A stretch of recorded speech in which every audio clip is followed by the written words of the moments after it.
Bom dia, irmãos e irmãs, graça e paz, tudo bem? Joia. Estamos aqui no terceiro encontro, né, do nosso estudo de João, aonde nós vamos estudar mais um bloco, e esse bloco vai ser do capítulo 4, verso 43, até os capítulo 5, verso 47. E temos aqui um tema, né, desse estudo, que é trabalhando com Deus. O nosso verso-chave está lá em João 5,17, que diz: Disse-lhe Jesus, meu Pai continua trabalhando até hoje e eu também estou trabalhando. Então, dentro desse verso-chave, nós tiramos três ideias, três objetivos. Entender que Deus está trabalhando no mundo através de Jesus Cristo, sentir a natureza redentora do trabalho de Deus em Cristo e comprometer-se em unir-se com o trabalho de Deus, ok? Então temos aí o nosso pano de fundo, a nossa ideia, né, onde nós devemos refletir sobre esse bloco, e eu vou dar agora o contexto bíblico, né, desse bloco, né? Então, assim, o judeu, como de maneira geral, nós já sabemos, e algumas linhas do cristianismo, elas guardam o sábado. Então isso era muito importante para o judeu naquela época, e hoje é guardar o sábado como se fosse o dia do descanso. Então Deus estabeleceu 7 dias na semana, segundo Moisés, e esses 7 dias, dos 7 dias ele trabalhou 6 e descansou 1, que seria o sétimo. Então Moisés traz essa ideia para o povo, né, que deveria trabalhar 6 dias e descansar 1. Isso era um sinal da nação judaica com relação aos outros povos que ali viviam em volta do Estado de Israel. E até hoje é um grande sinal também desse povo judeu com relação aos outros povos. Aderir a um dia de descanso no sétimo dia, né? Os judeus anunciavam ao mundo que se identificava com o Criador que fez o mundo em 6 dias e descansou do seu trabalho no sétimo. Então daí eles têm a ideia de que o excesso de trabalho estava ligado a esse cuidado com o descanso, e quebrar a tradição do sábado era uma traição à nação, à lei mosaica e a Deus. Então nós temos essa perspectiva. A cultura judaica, por outro lado, era clara e honesta em suas expectativas. Os judeus verdadeiros guardavam o sábado e cobravam isso de outros judeus. Então nós vamos lá para a perspectiva dos fariseus. Os fariseus eram uma classe de judeus onde eles tinham a primazia de colocar o sábado como o dia do descanso eterno, entendeu? O dia do descanso, uma fagulha do reino de Deus aqui na terra. Então eles tinham isso como regra, né, e cobravam isso das pessoas. E quando eles tinham essa ideia de que eles não trabalhariam mais, que eles já estariam no gozo do sétimo dia, que seria o reino de Deus, eles entendiam que outras pessoas tinham que trabalhar no lugar dele. Então, assim, eles denegriam o trabalho de outras pessoas e valorizavam o descanso deles. Então, eu não trabalho porque você trabalha para me sustentar. Então, existia outros judeus que trabalhavam para sustentar os fariseus. Mas por que gerava essa ideia? Porque os fariseus eram pessoas que estavam ligadas à lei, né? Então eles tinham as interpretações, eles tinham as aplicações, eles tinham os ensinamentos. Então, por conta disso, eles entendiam que eles não precisariam mais trabalhar. E veja já, imagine onde isso pode parar, né? Essa ideia pode parar. O trabalho foi sendo denegrido de uma classe de elite de descanso e foi estabelecido e santificada, entre aspas. Então os fariseus achavam que eles eram mais santos do que outras pessoas por conta dessa questão deles não trabalharem e guardarem o sábado, estarem já gozando do reino de Deus. Então os fariseus tinham a tendência de serem mais santos do que os outros, e os outros tinham que trabalhar para que sustentasse todo o sistema. Agora você sabe por que os fariseus tinham tanto tempo para seguir e assediar Jesus por onde ele passava. Então você já tem essa ideia. Eles tinham muito tempo livre e tinham orgulho disso, porque o próprio Deus estava em estado de descanso perpétuo. Então eles tinham essa ideia de que Deus já estava no sétimo dia e não faz mais nada até hoje. Por isso que esse é o tema que eu dei, trabalhando com Deus, porque Deus continua trabalhando, Jesus afirmou isso, que ele continua trabalhando. Para esse tipo de judeu, o sábado era como um gostinho do reino de Deus, como eu já falei.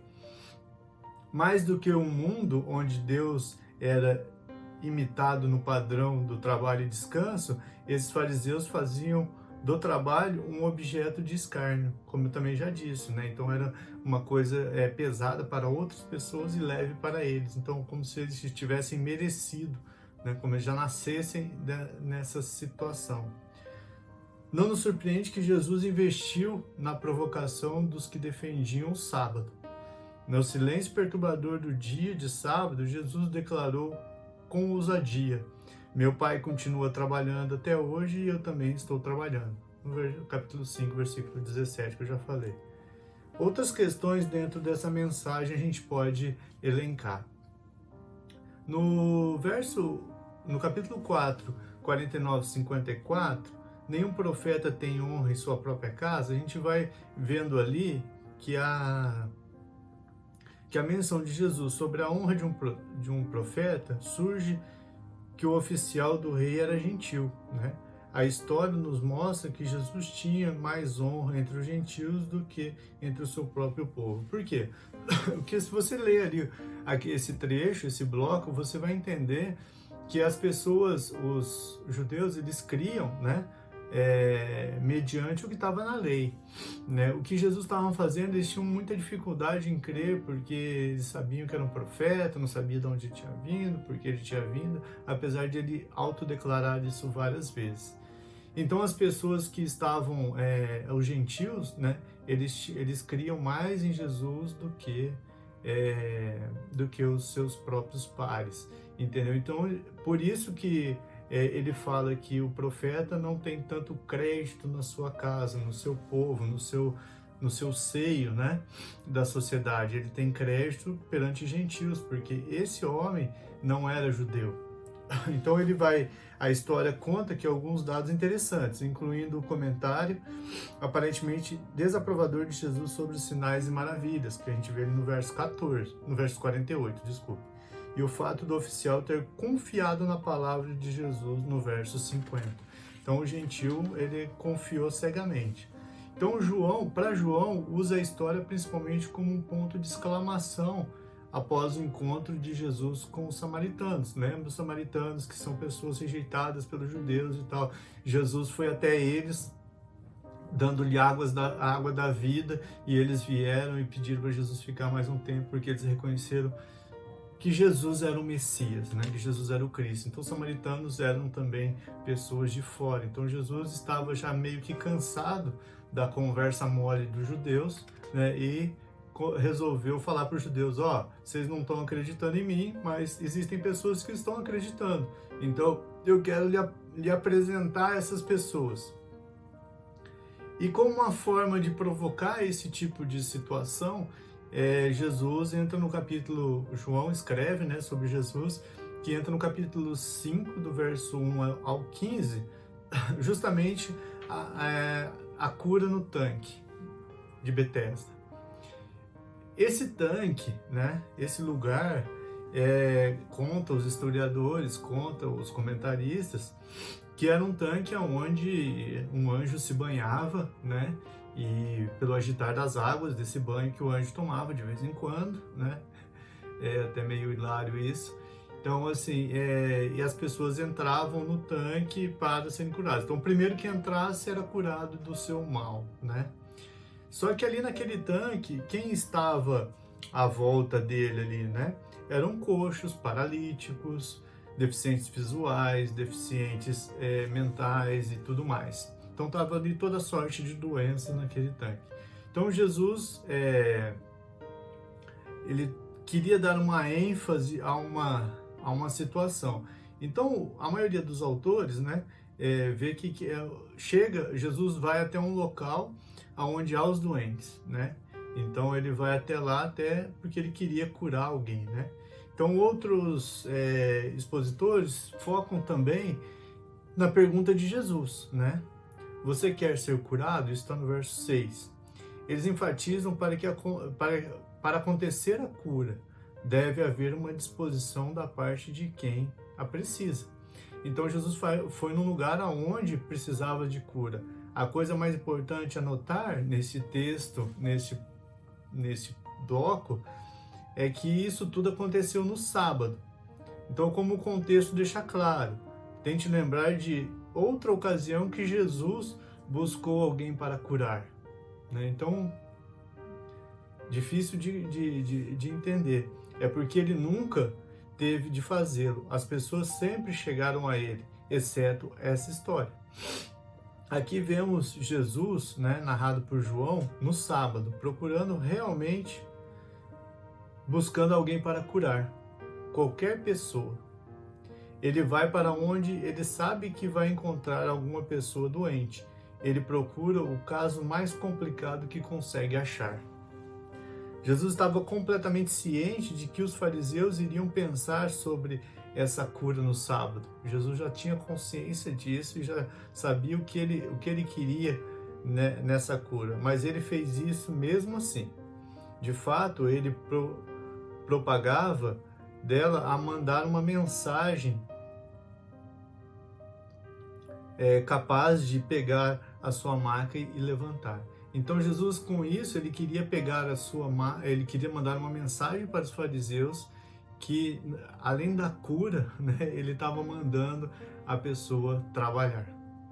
Só uma maneira de interpretar essa evidência. Jesus queria trazer um ensino para aqueles fariseus e aquelas pessoas. Então, no mesmo capítulo, do verso 16 ao 47, nós temos aí o desenrolar dessa história, né? A cura deve ter comunicado muita coisa para os fariseus. Jesus lhe dá uma resposta no verso 19 e 20, só para garantir que eles entenderam o recado, dizendo que não importa o dia, mas que se façam o seu melhor todos os dias, né? E que se descanse um dia, mas que esse dia não seja um fardo para muitas pessoas. Então ele lhes disse que ele só faltava o que vê o seu pai fazer. Então ele só fazia aquilo que seu pai fazia. Se seu pai não fizesse isso, então ele também não faria.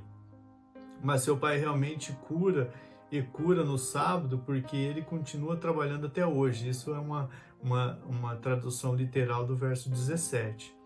Qual é a natureza desse trabalho de Deus? O verso de 21 a 30 apresenta tudo de forma pontual. É dando vida ao morto, é condenando aqueles que não acreditam no Filho do Homem. Então é dessa forma que é a natureza do trabalho de Deus. O resto do capítulo é um testemunho dado a respeito de Jesus. Primeiro, Jesus, ele cita João Batista, mas depois, como um bom advogado, ele vê que ali João Batista ia ser uma testemunha meio complicada, né? Então ele descarta o testemunho de João Batista nos versos 35 de 33 a 35, e aí ele parte para uma testemunha um pouco maior, né? Que era o seu próprio pai. Como seu principal testemunho, de 3 maneiras ele aborda isso. No verso 36, a obra dele é a mesma. A obra de Deus e de Jesus é a mesma. O Pai mesmo testemunhou sobre ele. Então está no verso 37, ele declara isso. E finalmente as Escrituras, que é a lei mosaica, que os fariseus estudam tanto, mas não entendem. Então ali Deus testifica, né? Moisés testifica que Cristo é Filho de Deus. Isso está nos versos 38 a 40. Os fariseus não eram bobos, né? Então os fariseus eram pessoas muito inteligentes e muito sagazes.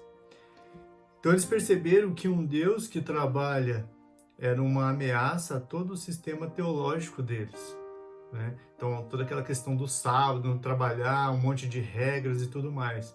Esse Deus envergonharia eles, ao fazê-lo mudar em tudo o que havia acreditado e ensinado. O reino de Jesus anunciava não era a fantasia de homens preguiçosos que ele almejava, mas um reino de pessoas trabalhadoras servindo a um Deus trabalhador. Então é nesse sentido que Cristo estava tratando eles no sábado. Isso era demais para os fariseus, isso era demais. Numa evidência, poderia fazê-lo renunciar a um sistema que seria tão bem quanto o deles. Então nada poderia fazer eles renunciarem. Então o que eles queriam com isso, né? Mas não é bem isso que é o nosso estudo aqui hoje. Nosso estudo aqui é importante lembrar que não devemos investir em crítica aos fariseus, mas precisamos parar e pensar sobre nós mesmos, sobre eu e você. A nossa teologia, a nossa prática refletem Deus? E suas preocupações e as minhas preocupações, ou elas simplesmente nos servem? Então é nesse ponto que a gente tem que parar e pensar. Vamos pegar aí os fariseus como uma perspectiva sobre a nossa vida. Ao pensar na vida, toda pessoa vai lidar com a questão do trabalho, mais cedo ou mais tarde, porque inclui Deus ou não em seu pensamento. O trabalho é algo inevitável. Então vamos ver se nós incluímos Deus ou não no nosso trabalho.